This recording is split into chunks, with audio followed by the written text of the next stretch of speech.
Dina mangsa Kerajaan Kediri aya salaki sareng istri anu namina Sadio sareng Niken satingkem. Aranjeunna leurus-leurus ngarapkeun gaduh anak. Atanapi nasib goreng eta bakal aya aranjeun. Niken satingkem sok gagal ngalahirkeun hiji anak. Sagala tarekahna parantos dilakukeun. Sadayana sareng anu parantos diserahkeun ku anu sanes anu aranjeunna dilakukeun. Atanapi sadayana anu teu acan aya hasilna. Henteu karsa masih pasih. Aranjeunna akhirna naros ka raja anu wicaksana. Nyaeta Raja Jayabaya.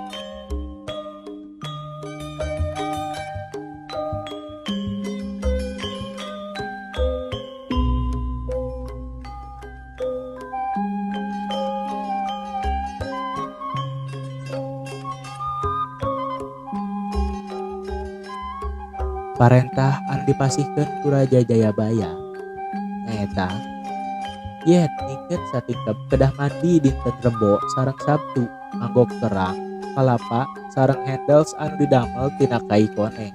Saatos mandi, Niken satingkem dirobih janten baju bersih sareng nyandak 2 buah koko. Kalapa kabeungkeut sareng tebu pideung teras turun tina pangkonan Niken satingkem. Ku sadio tali eta dipotong sareng kalapa langsung dibawa ku nini ti salaki sapertos orok.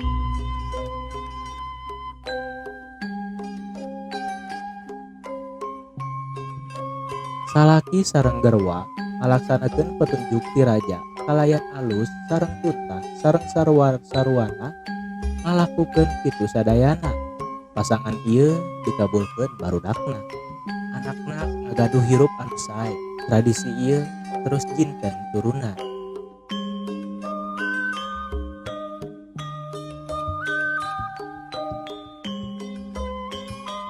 Halo semuanya, bagaimana kabarnya? Semoga masih dalam lindungan Tuhan yang Maha Kuasa. Pada kesempatan kali ini, saya akan menjelaskan tentang tradisi adat Sunda, yaitu tradisi 7 bulanan. Di mana kalian sudah melihat sekilas tentang sejarah bagaimana terbentuknya tradisi 7 bulanan di video barusan. Sekarang, apa sih yang namanya tradisi 7 bulanan itu? Menurut Hasan Mustafa, yang dimana beliau adalah seorang ulama besar, mengatakan bahwa tradisi 7 bulanan merupakan tradisi yang dilakukan oleh wanita yang mengandung yang usia kehamilannya sudah 7 bulan. Dan tradisi ini dilakukan untuk mengucapkan syukur kepada Tuhan Yang Maha Kuasa karena telah diberikan karunia seorang anak, dan mengucapkan harapan-harapan dari orang tuanya kepada anaknya kelak. Setelah kalian mengetahui apa itu tradisi adat Sunda 7 bulanan, saya di sini akan memberitahukan tentang apa saja yang dibutuhkan secara umum. Mungkin di setiap daerah akan berbeda, tetapi saya akan memberitahukan bahan-bahan dan alat yang akan digunakan pada saat prosesi 7 bulanan berlangsung. Yang pertama, itu adalah gentong dan air dan bunga 7 rupa. Yang dimana gentong untuk wadah air dan bunga 7 rupa melambangkan sehingga anaknya nanti akan tumbuh dan berkembang dengan berbudi pekerti. Bahan yang kedua adalah harus menyiapkan 7 buah batik dengan motif sebagai berikut. Yang pertama itu ada sidom luhur, yang kedua sidom mukni, yang ketiga ada teruntung, yang keempat itu ada parang, yang kelima itu ada semen rama, yang keenam itu ada udan riris, yang ketujuh dan yang terakhir itu adalah cakar. Itu adalah batik dengan motif-motif sebagai berikut yang harus dipersiapkan pada saat prosesi 7 bulanan. Yang ketiga itu adalah sebuah bingkisan, yang dimana bingkisan itu terdapat ada 2 jenis makanan. Yang pertama itu adalah hampangan. Hampangan adalah makanan-makanan khas Sunda yang berbentuk dengan kue kering seperti opak, rengginang dan sebagainya. Lalu yang kedua itu adalah bebetian. Bebetian adalah makanan umbi-umbian yang dimasak dengan cara direbus. Nah, kedua makanan ini akan digunakan sebagai bingkisan. Yang keempat itu ada golok dan kelapa yang berjumlah 2 buah. Kelapa tersebut harus disimbolkan sebagai Arjuna dan Sinta, di mana lelaki dan perempuan. Lalu golok untuk memecah kelapa yang akan digunakan pada saat prosesi nanti. Bahan yang harus dipersiapkan yang kelima itu adalah rujak, di mana rujak ini harus diisi dengan buah-buahan yang rasanya manis sampai ke pahit. Yang melambangkan, rujak ini akan melambangkan anaknya akan merasakan pahit manisnya kehidupan ini pada saat pertumbuhan yang kelak. Lalu yang terakhir itu adalah koin. Koin ini akan digunakan pada saat prosesi nuju bulanan, di mana koin ini akan digunakan untuk membeli rujak yang sudah dipersiapkan.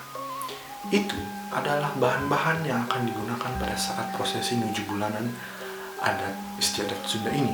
Mari kita lanjut ke prosesinya. Proses prosesi tujuh bulanan, di mana prosesi ini akan diawali dengan berdoa dan mengucap syukur kepada Tuhan Yang Maha Kuasa. Lalu prosesi ini setelah mengucap syukur akan dilanjutkan dengan proses penyiraman, di mana penyiraman ini dilakukan dengan 7 kembang rupa yang berbeda dan 7 kali disiram, dari mulai yang tua hingga ke kerabat yang paling muda seperti sepupu. Lalu sang ibu akan mengganti 7 kain, 7 kali 7 kain ya, 7 kain dengan motif batik yang sudah disiapkan. Lalu akan dilanjutkan dengan prosesi pemberian bingkisan. Bingkisan ini isinya adalah hampangan dan bebetian yang sudah disiapkan tadi. Lalu akan dilanjutkan dengan pemotongan kelapa. Kelapa ini akan, 2 buah kelapa ini akan disimbolkan sebagai Arjuna dan Sinta. Jika sang suami memilih dan membelah kelapa dengan simbol Arjuna, maka diramalkan bahwa anaknya akan lahir sebagai laki-laki. Begitu juga sebaliknya. Lalu prosesi ini akan dilanjutkan dengan pembuangan air sisa penyiraman atau janjambaran. Sang suami akan membawanya ke persimpangan jalan dan membuang air di situ.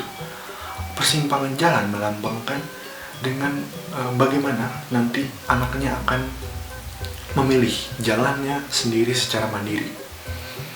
Dan terakhir, prosesi ini akan ditutup dengan rujakan. Rujakan ini adalah menjual rujak. Sang suami dan istri akan menjual rujak kepada tamu-tamu yang hadir, dan tamu-tamu yang hadir akan membeli dengan koin yang terbuat dari genting. Lalu prosesi ini akan berakhir. Nah, itu teman-teman, bagaimana sejarah, apa itu nuju bulanan, apa saja yang harus dipersiapkan pada saat prosesi nuju bulanan, dan bagaimana prosesinya. Itulah yang ingin saya sampaikan pada hari ini. Semoga kalian mendapatkan informasi baru dari apa yang saya sampaikan, dan saya ingin mengajak kalian bermain. Kalian komen dan berikan jawaban kalian di kolom komen ini. Raja siapakah yang memberikan petunjuk pada sejarah nuju bulanan ini? Jika kalian mengetahuinya, jawablah di kolom komen di bawah. Dan saya, Cornelius Yuda Pratama, saya mohon maaf jika ada kesalahan kata yang baik disengaja maupun tidak sengaja. Terima kasih sudah menonton. Sampai jumpa.